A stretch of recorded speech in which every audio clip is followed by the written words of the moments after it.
तो अगर आप अपने घर के लिए टाइल सिलेक्ट करने वाले हो तो यूं ही जाकर सिर्फ डिजाइन देख के टाइल को फाइनल मत कीजिए, क्योंकि जब बात आती है टाइल को सिलेक्ट करने की तो रूम के हिसाब से कौन सी टाइल आपको लेनी चाहिए। और जब बात आती है रूम की तो चाहे आपका लिविंग रूम हो, बेडरूम हो या फिर किचन हो, तो आपको ग्लॉसी फिनिश टाइल लेनी चाहिए या फिर मैट फिनिश टाइल लेनी चाहिए। ये जो अलग अलग रूम होते हैं उनमें टाइल का साइज कितना होना चाहिए और डिजाइन पैटर्न किस तरह से होनी चाहिए, ये भी आपको पता होना काफी ज्यादा जरूरी है। अगर आप इन बातों का ध्यान रखोगे तो डेफिनेटली आपके रूम का लुक जो है वो बहुत ही मॉडर्न और लग्जरियस दिखाई देगा।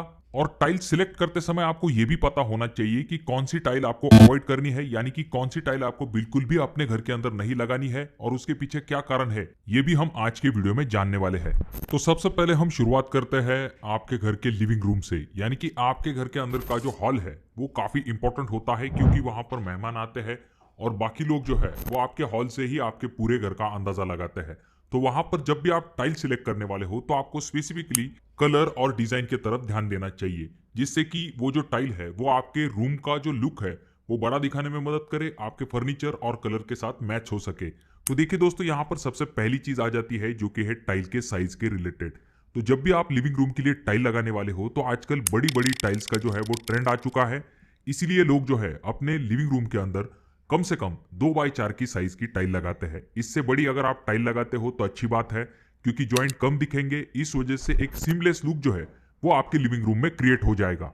अब बात करते हैं कि कौन से टाइप की टाइल हमें लेनी चाहिए। तो देखिए दोस्तों, जनरली टाइल में दो टाइप सबसे ज्यादा इस्तेमाल किए जाते हैं। पहला जो कि है सिरेमिक और दूसरा जो कि है विट्रीफाइड। वैसे ये दोनों ही टाइप की टाइल अच्छी होती है। सिरेमिक की अगर हम बात करते हैं तो ये दिखने में भी अच्छी दिखाई देती है और इसका कॉस्ट जो है वो कम होता है। वहीं पर अगर हम विट्रीफाइड टाइल की बात करते हैं तो इनमें भी आपको अच्छी डिजाइन्स मिलती है, पर इनकी मजबूती जो है इनमें काफी ज्यादा होती है। इसीलिए आपके फ्लोरिंग के लिए विट्रीफाइड टाइल एक बेस्ट ऑप्शन हो सकती है। तो अगली चीज जो कि आपको आपके लिविंग रूम की टाइल सिलेक्ट करते समय ध्यान में रखना चाहिए और वो चीज है लुक। तो लुक के मामले में सबसे पहली चीज आ जाती है जो कि है फिनिशिंग। तो फिनिशिंग जनरली टाइल की दो टाइप की होती है, एक होती है मैट फिनिश और दूसरी जो कि होती है ग्लॉसी फिनिश। अब ये जो ग्लॉसी फिनिश टाइल होती है, इनमें टाइल का जो सरफेस है वो काफी स्मूथ होता है। लाइट का इसके ऊपर डायरेक्टली अच्छे से रिफ्लेक्शन होता है, जैसा कि आप अगले वीडियो में देख सकते हो। ऊपरी लाइट भी आपको इन टाइल्स के ऊपर दिखाई देते हैं। अगर टाइल बहुत ही ग्लॉसी है, ऐसे में आपका हल्का सा रिफ्लेक्शन भी आपको उस टाइल के ऊपर दिखाई देगा। वहीं पर जब हम दूसरे तरफ मैट फिनिश टाइल की बात करते हैं तो उनका सरफेस इतना स्मूथ नहीं होता है और लाइट का भी इसके ऊपर अच्छे से रिफ्लेक्शन नहीं होता है।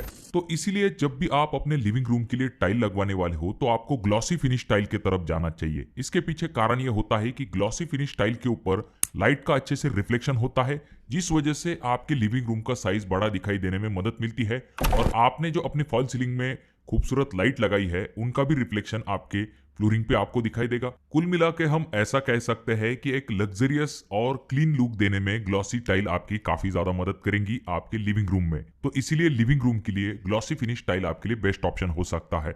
उसी तरह से जब भी आप अपने लिविंग रूम के लिए टाइल का कलर सिलेक्ट करने वाले हो तो ये जरूर ध्यान में रखिए कि लाइट शेड वाली टाइल जो है उनको आपको सिलेक्ट करना चाहिए, क्योंकि ये जो लाइट कलर वाली टाइल खास करके ग्लॉसी फिनिश में आती है उनके ऊपर किसी भी टाइप का फर्नीचर या फिर रूम का कलर जो है वो आराम के साथ मैच हो जाता है। और रही बात डिजाइन की, तो आप अपनी चॉइस के हिसाब से डिजाइन को सिलेक्ट कर सकते हो, पर यहाँ पर आपको ये ध्यान में रखना है कि खास करके आपको डिजाइन पैटर्न जो है वो ज्यादा डेंस नहीं लेने हैं। एग्जाम्पल के लिए आजकल सबसे ज्यादा मार्बल फिनिश वाली जो टाइल है उनका इस्तेमाल किया जाता है। अब मार्बल फिनिशिंग में अगर आप चाहते हो तो लाइनिंग अगर मिनिमम है तो ये दिखने में एकदम क्लासिक, रिच और एक लग्जरियस लुक क्रिएट करेगा। पर वहीं पर अगर आप बहुत ही ज्यादा डिजाइन बना दोगे तो इसकी वजह से टाइल का लुक जो है वो काफी भरा भरा दिखाई देगा, जिस वजह से ये ओवरऑल आपके रूम का लुक भी डिस्टर्ब कर सकता है। तो इसीलिए सिंपल और प्लेन कलर वाली टाइल सिलेक्ट कीजिए जिसमें कि मिनिमम डिजाइन हो, जो कि आगे चल के जल्दी आउटडेटेड भी नहीं दिखाई देगा। अब यहाँ पर कुछ टाइल आपको लिविंग रूम के अंदर जरूर अवॉइड करनी चाहिए, जो कि आपके लिविंग रूम का लुक थोड़ा सा खराब कर सकती है। पहली टाइल आ जाती है जो कि आपको अवॉइड करनी है, वो है इस तरह की जो कारपेट स्टाइल वाली चेक्स डिजाइन वाली टाइल्स आती है, उनको आपको अवॉइड करना चाहिए। या फिर जो टाइल ऐसी डिजाइन वाली होती है जिनमें कि छोटे छोटे पैटर्न्स बने हुए होते हैं, उन्हें आपको अवॉइड करना चाहिए। इसका नुकसान ये होता है कि ऑलरेडी ये जो कारपेट स्टाइल वाली टाइल है वो आउटडेटेड हो चुकी है और ये जो छोटी डिजाइन वाली टाइल होती है इनकी वजह से आपके रूम का लुक जो है वो थोड़ा सा छोटा दिखाई देगा।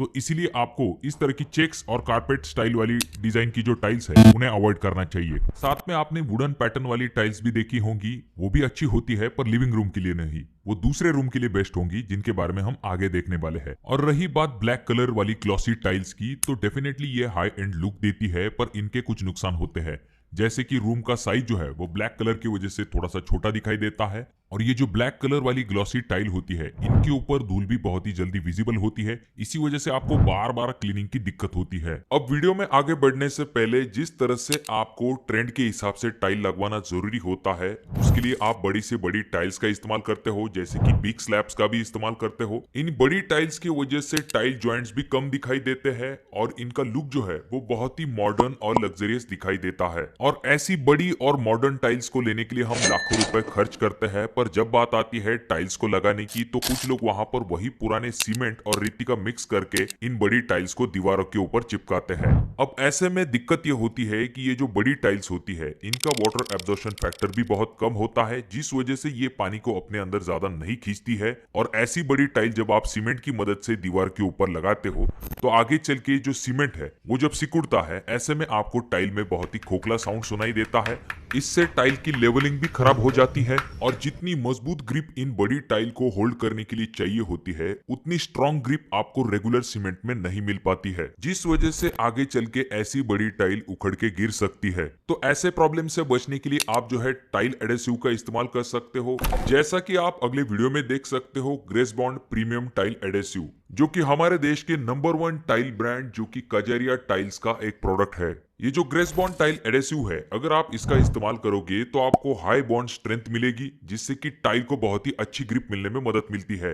और ये जो ग्रेसबॉन्ड टाइल एडेसिव है, अगर आप इसका इस्तेमाल करते हो तो आपको टाइल के बीच में कोई खोखला साउंड सुनाई नहीं देगा, बहुत ही अच्छे तरीके से मजबूती के साथ आपकी टाइल फिक्स होने में इससे मदद मिलती है। अब जैसा कि आप अगले वीडियो में देख सकते हो, जब किसी भारी भरकम चीज को इन टाइल के ऊपर गिरा दिया जाता है तो जो रेगुलर सीमेंट से लगाई हुई टाइल है वो जल्दी टूट जाती है, वहीं पर जो ग्रेसबॉन्ड से लगी हुई टाइल है वो जल्दी नहीं टूटती है। तो इससे आपको ग्रेसबॉन्ड टाइल एडेसिव के मजबूती का अंदाजा आ चुका होगा। तो अब जानते हैं एप्लीकेशन प्रोसेस के बारे में। तो इसका एप्लीकेशन भी काफी आसान होता है। आपको 3 पार्ट ग्रेसबॉन्ड टाइल एडेसिव लेना है, 1 पार्ट वाटर के साथ, और इन दोनों को मिक्स कर लेना है। और इसमें जो मॉइस्चर है वो 1 से लेकर 1.5 घंटे तक बना रहता है, जिस वजह से आपको एक्स्ट्रा वर्किंग टाइम भी मिलता है। अब जब आप ग्रेसबॉन्ड टाइल एडेसिव की मदद से टाइल को अच्छे तरीके से लगा दोगे तो उसके 24 घंटे बाद, यानी कि अच्छे तरीके से टाइल सूख जाने के बाद, आप टाइल ज्वाइंट फील करने के लिए ग्रेसबॉन्ड का प्रीमियम इपॉक्सी ग्राउट जो है उसका इस्तेमाल कर सकते हो। यह आपको आपके टाइल के कलर के हिसाब से अलग अलग कलर में मिल जाता है। अब टाइल एडेसिव जैसा इंपॉर्टेंट पॉइंट जानने के बाद अब बात करते हैं नेक्स्ट पॉइंट के बारे में, जो कि है किचन टाइल्स।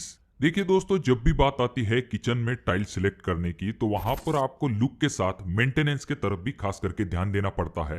तो आपके घर का जो किचन होता है वहां पर आप जो है मैट फिनिश टाइल के तरफ जा सकते हो, क्योंकि मैट फिनिश टाइल का फायदा यह होता है कि इनका जो सरफेस होता है वो ग्लॉसी टाइल इतना स्मूथ नहीं होता है, जिस वजह से अच्छी ग्रिप मिलने में मदद मिलती है। क्योंकि किचन है तो वहां पर आपका पानी गिरता है, तेल गिरता है या फिर बाकी चीजें गिरने की वजह से थोड़ा सा स्लिपरी सरफेस हो जाता है।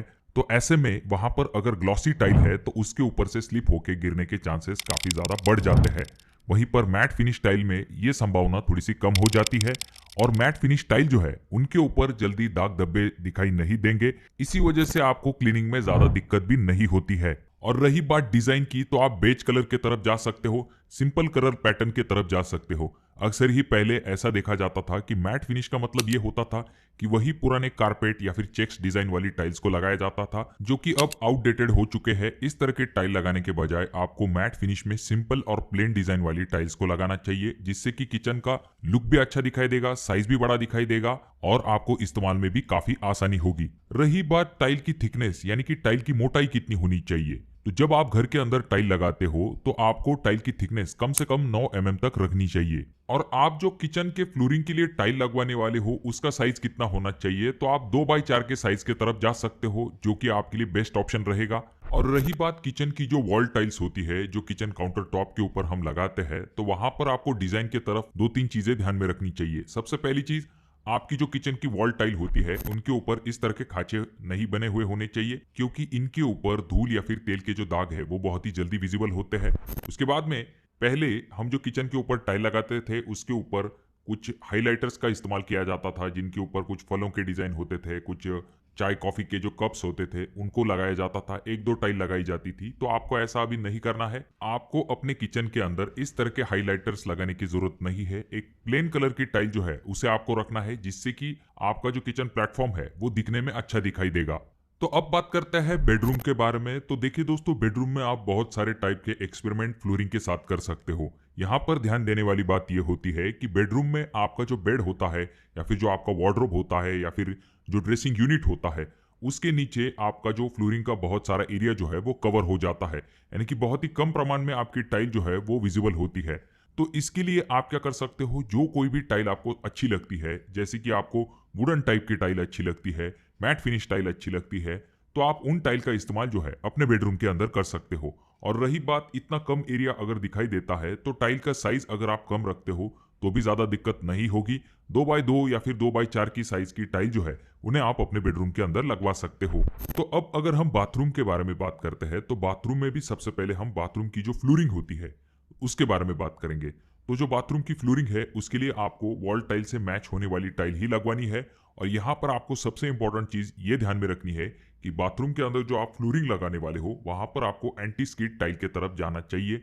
एंटी स्किड टाइल यानी कि इस तरह के डॉट्स बने हुए होते हैं टाइल्स के ऊपर। जैसे कि आपको पता होगा, बाथरूम में पानी की वजह से, खास करके जो साबुन वाला पानी है उसकी वजह से बहुत ही ज्यादा स्लिपरी सरफेस बन जाता है। और अगर वहां पर ग्लॉसी फिनिश टाइल है तो उसके ऊपर से आप बहुत ही जल्दी गिर सकते हो। तो इसके लिए आपको क्या करना है, एंटी स्किड टाइल का इस्तेमाल करना है, जो कि आपको एक ग्रिप प्रोवाइड करती है, जिसकी वजह से आपके फिसलने के चांसेस कम हो जाते हैं। और रही बात बाथरूम की जो वॉल टाइल्स है, वहां पर आप जो है ग्लॉसी फिनिश टाइल की तरफ जा सकते हो। बाथरूम की जो वॉल टाइल्स होती है वहां पर आप मैट फिनिश टाइल को अवॉइड कर सकते हो, क्योंकि मैट फिनिश टाइल जो है वो जब आपका बाथरूम नया है तब अच्छी दिखाई देगी, पर कुछ महीनों बाद जब आपके बाथरूम का इस्तेमाल बढ़ने लगेगा तब ये